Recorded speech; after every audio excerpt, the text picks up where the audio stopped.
Siguro ako, si Sean, makikita niyo naman dun sa series, he is looking for purpose and place in this world.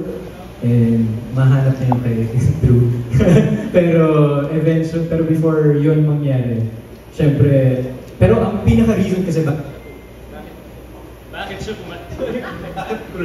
bakit siya pumasok dun sa storya is because he is looking to prove himself. And ako, nakaka-relate ako doon kasi ako, I also want to prove myself as an actor. I want to show the world kung ano yung kaya kong dalhin dito sa industriya.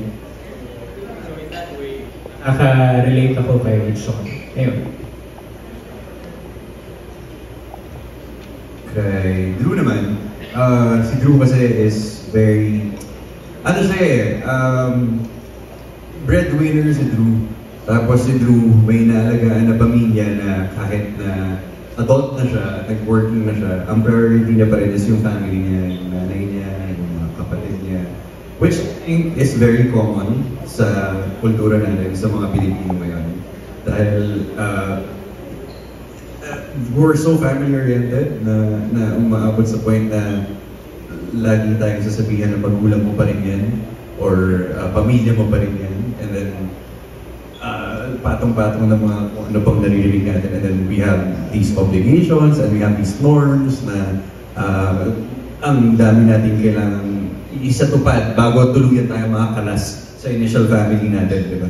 So, I think isa yun sa pinakamalaking struggles na gusto kong ipakita rin ng show na to, na coming from a POV ni Drew na gano'n na yung situation niya sa buhay, tapos biglang may in love ba siya or hindi? Will it get in the way? Ano mo unahin niya? Career or love life or work or family?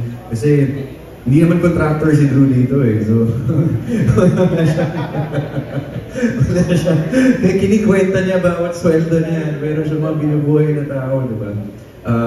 So I think yun yung ang pinaka pwedeng matutunan na lesson dito is you know that you will reach a point no matter your priorities na you will navigate and try to find a sweet spot kung kailan ka magsasabi ng para sa akin naman at kailan ka magsasabi ng okay, ito para sa family ko pa rin or hanggang dito na lang or ako naman muna kung kailan na at some point in our lives, di ba, we reach a point na kailangan natin masabi. Ayun. Okay.